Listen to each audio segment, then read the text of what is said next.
Hello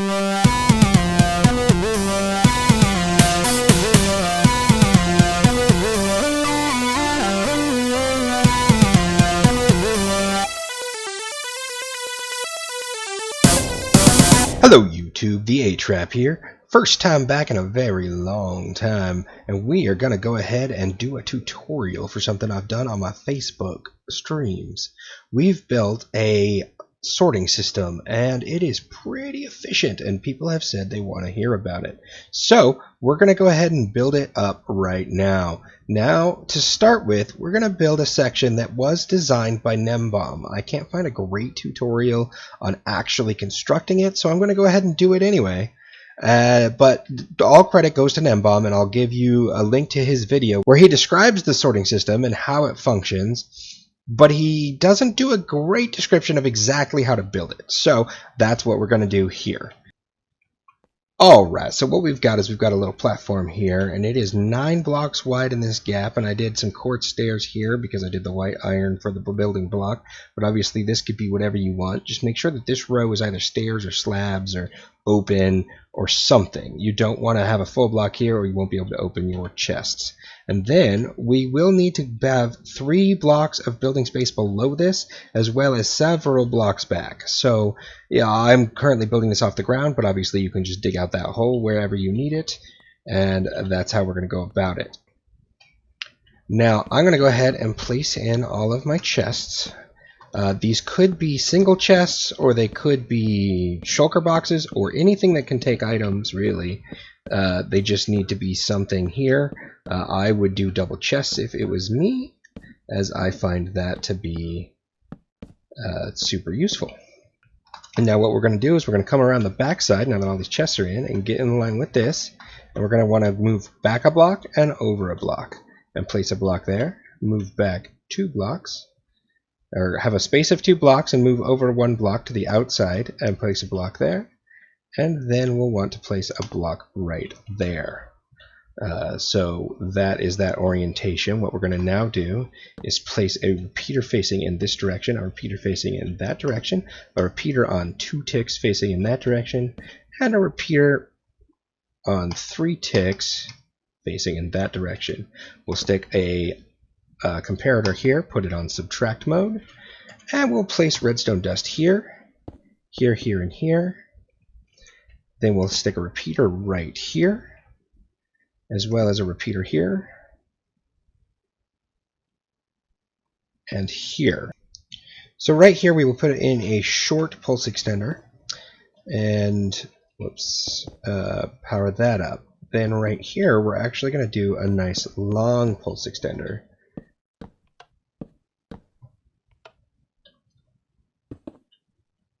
Now, you could go ahead and place a block here and take a redstone signal off to turn on a redstone lamp that indicates when the system is sorting something. I didn't do that on my world, so I'm not going to do it here, but it would totally work. It would just be a very simple setup. And if you do want that, let me know, and I can show a tutorial for that. But it's like I say, it's very, very simple. Now, off the back here, we're just going to go ahead and 1, 2, 3, 4, 5. 2, 3, 4. We're going to go ahead and make this T shape, and that's going to go ahead and send our signal into here to turn this whole thing on. So what this is going to do is this is going to be the delay clock for the hopper turn-off system.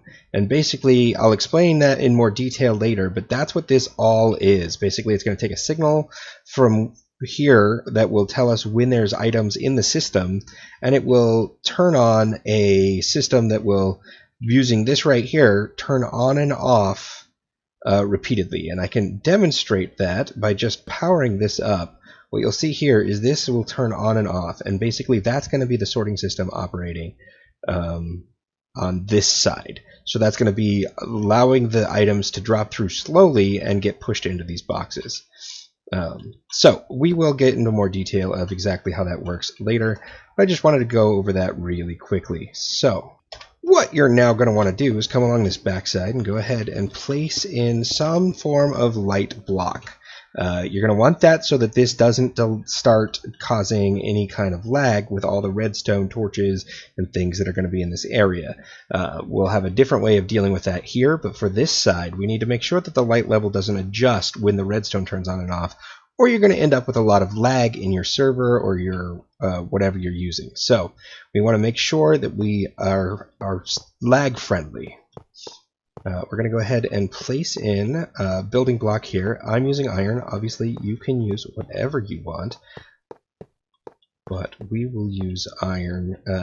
Just the box of it makes it easy for you to see what's going on here. Now we're going to go ahead and place down comparators along here. And then we will stick repeaters along here. These repeaters are going to be on 4-tick delay. That is very important, and we need to make sure that we do that so that the system functions. Now on the back side here, we are going to stick redstone torches. Now we're going to want to stick a row of blocks across that, as well as observers facing into those blocks. Alright, now that those are placed in, we're going to go ahead and place a row of blocks along here as well.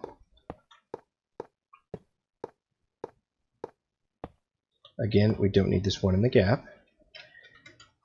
And this will be taking a signal out of these.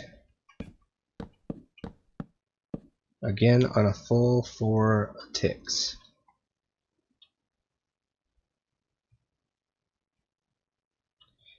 Then we will place a row on top of the observers facing away from the system that has 4 ticks as well. Now on this row, we need to place a torch on the top and the side of each of these blocks. And on top of that is going to go another row of blocks. On this row of blocks, we will stick a redstone torch on both sides of the block. On this side, the inside, we're going to stick a row of glowstone or sea lanterns or whatever block it is that we've chosen as our light block. And on this side, we will stick our solid block that can pass a redstone signal. And then we place torches on the side of those blocks that we just placed so that they're in this trench. And we just cap it off with another set of blocks. And finally, the last set of redstone torches for this part of the system goes right there. So this is going to be our dropper tower power system. Basically, when it senses there's something in the bottom dropper, it will turn on this system and cycle it. And we can see that by simply placing a dropper here and throwing some items in it. And as we can see, it is making it go. So if you had it facing up, it would keep sending items upwards. So that is that system. Let's go ahead and start building. So we need 6 vertical droppers for each of these rows. Alright, so now with 6 droppers in for each of those rows, this system is done. So now we're going to move on to the next part of the system. So for this, what we have is we're going to need to bring in a row of hoppers for each of these systems that comes all the way over to just in front of the chests. However, when we get to this section, instead of going straight back, we're going to go in from here and pull it back like this, because this is where that next chest is. And then obviously we don't need to feed that dropper, so we're going to come in here, bring it over 1, and come back to the next one, come back 2, and then come straight back after going over 1, come back 3, over 1, and back, and then come back 4, over 1, and back. So basically, all of those will go into the next row of items, the first one being fed from not one of these chest lines, because this is obviously our input. And then, as you can see, this last chest that's going to have hoppers coming down doesn't currently have a place to go. We will just artificially put one in for now, but later you would want to link that up to either some sort of overflow or the next part of the sorting system or whatever it is you're going to do. I have multiple sorting systems, and so that leads to the next set in my system. So yeah. So that is that. Now, this next part, I have to say, I don't quite understand the reasoning behind why what was done was done. But I did it because Gnembon designed this, and he's a genius, and so there may be a hidden reason as to why this is what it is. Nothing ever actually ends up in any of these, but these are all droppers. This is a furnace. And this here is a half slab. I don't know if that's important, but I did it. It works. I'm gonna keep doing it that way. Again, I don't know that it's important, but it functions that way, so we're doing it that way. Now we come along here, and what we're gonna want to do is place down powered rails. On this row, we come all the way to this end. This one stays one back, so it just stays in front of the droppers, not in front of the furnace. Then we come down here, and we do repeaters. This one is going to be on 4 ticks, this one is on 3 ticks, and then this one is on 1 tick. So we come over here, and we are going to put down some observers facing into those rails. So when those rails power, these observers will tick, as well as when that repeater powers. We go across and we do this all the way across, and then we come up here and we stick down these repeaters, and each of them ends up on 3 ticks. Then we stick down repeaters across this, and they also end up on 3 ticks. Now we'll place a row of blocks on top of those repeaters. We will stick a row of blocks across the back here, and this time we do leave one in the gap. And we stick our half slab in here again, and a half slab in here.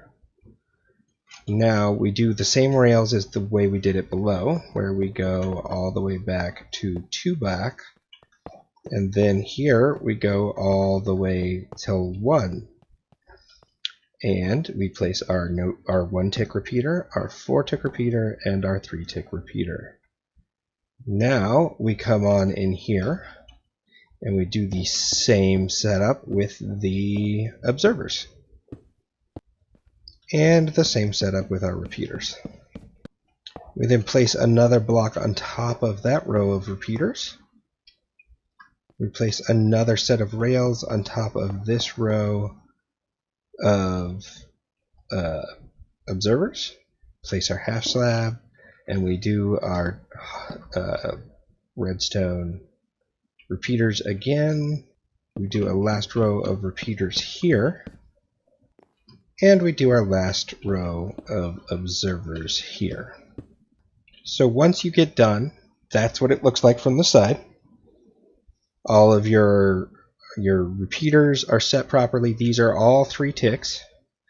These are 4 ticks.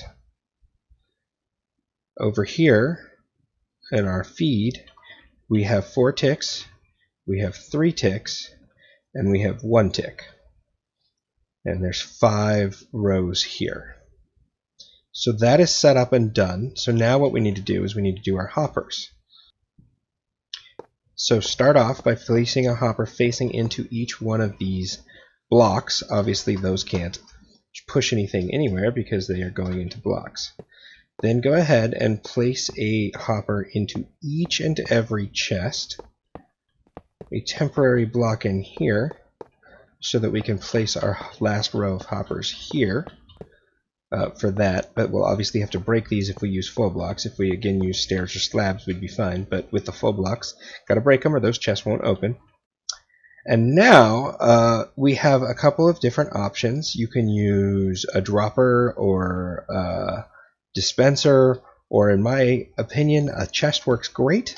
Just make sure that you do shift click the chest, not only so you don't access the hopper, but also so that they are individual chests. You don't want the chest going across both of these, or it won't work in the system. Right, now on the back side, we go ahead and we place a hopper facing into that chest, and we come straight back.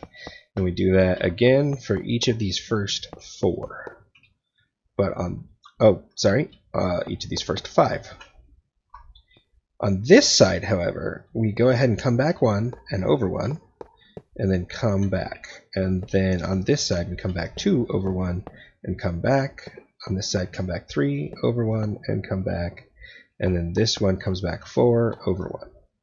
And then we just need to add in one more hopper on each of these lines. Obviously, that one is getting fed from this, which is fed from this, so that you don't need one.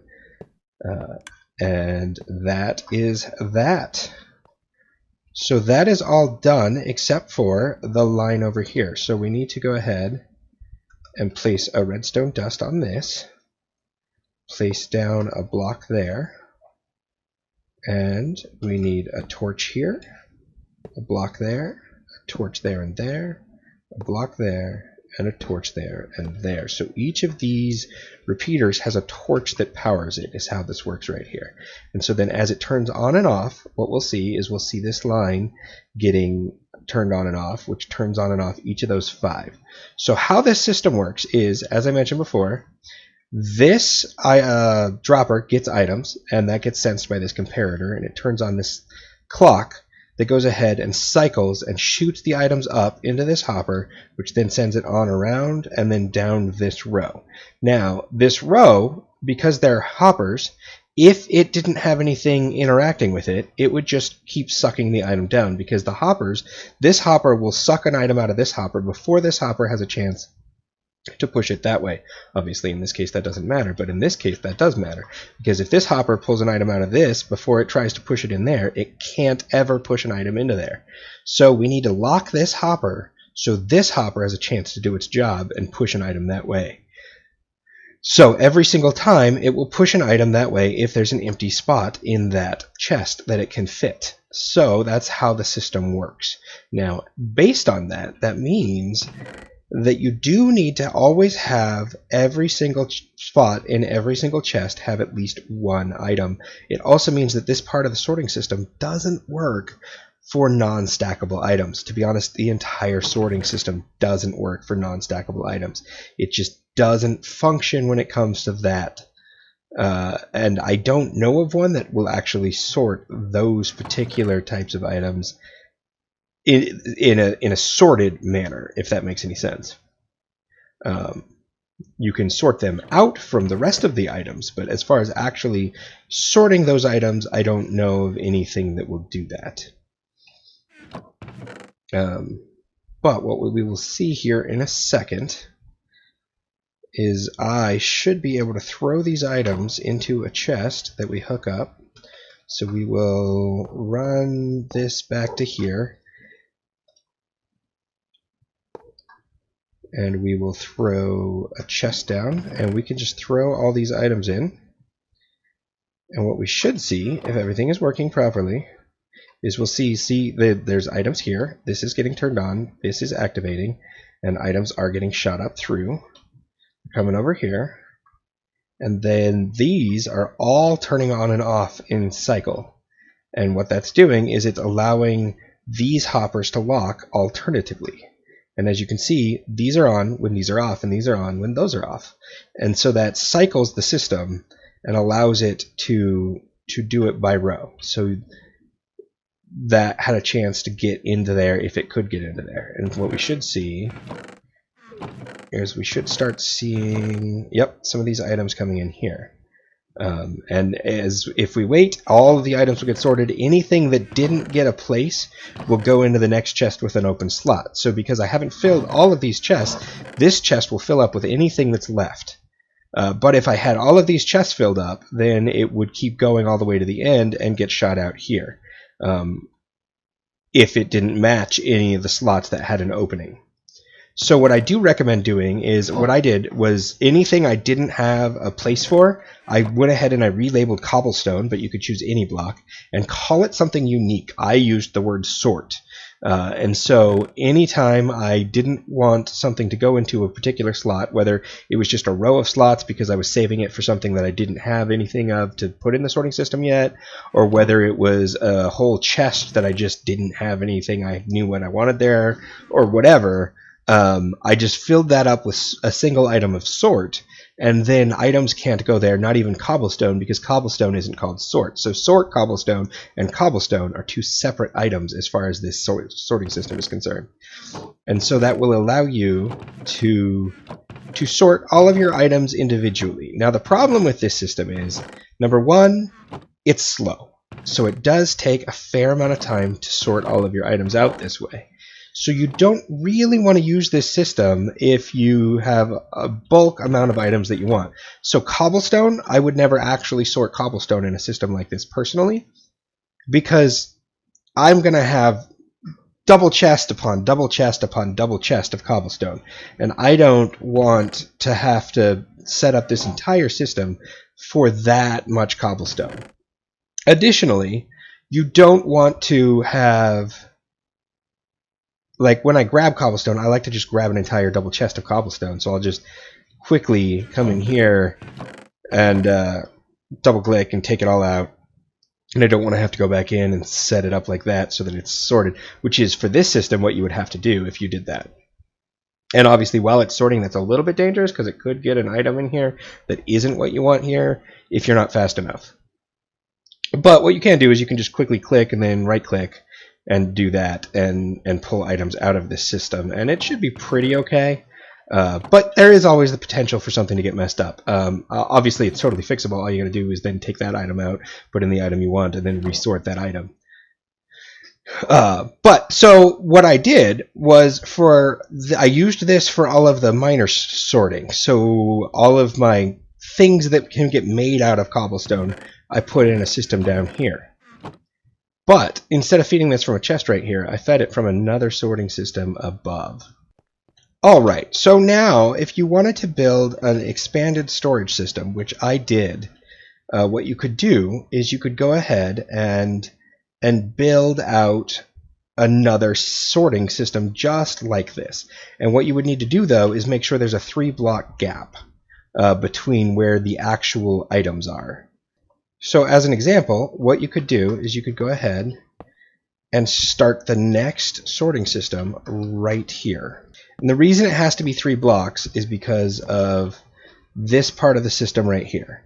This sticks out 2 blocks from where this chest starts. So you'll have 1 block and then 2 blocks.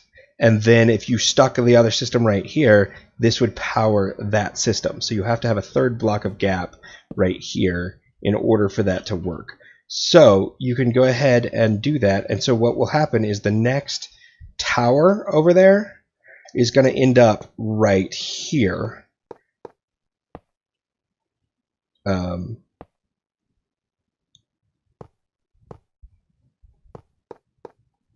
And so that will continue the system on as many times as you want. And it won't activate all of the system at once. It will only activate the part that has items in it. Now, obviously, if you stick a lot of items in, it could activate as many as you want. But you can keep going as long as you want in that direction. Now, you could do as little as a 1-block gap if you reverse the system.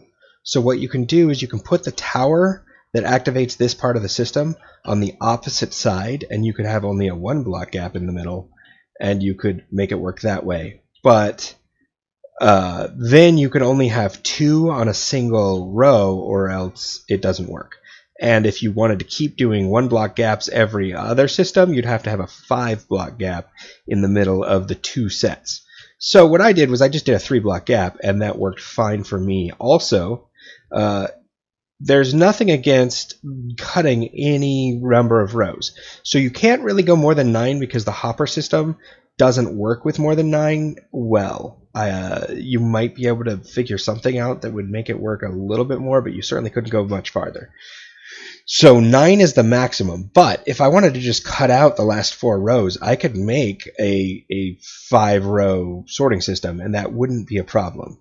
So just keep that in mind. It's lots of different options as to what you can do. Actually, on my server, I only did 7 because it fit better in the space that I was using. Alright, so today we learned how to build the Gnembon part of the sorting system, and it is a great sorting system, but as I mentioned, bulk items I would want to sort a different way. So we'll get into the standard sorting system for the bulk items in the next episode. So if you want to see that, go ahead and tune back in. But for now, that's going to do it for us. Thank you so much for watching, and remember folks, don't get trapped without me. Bye-bye!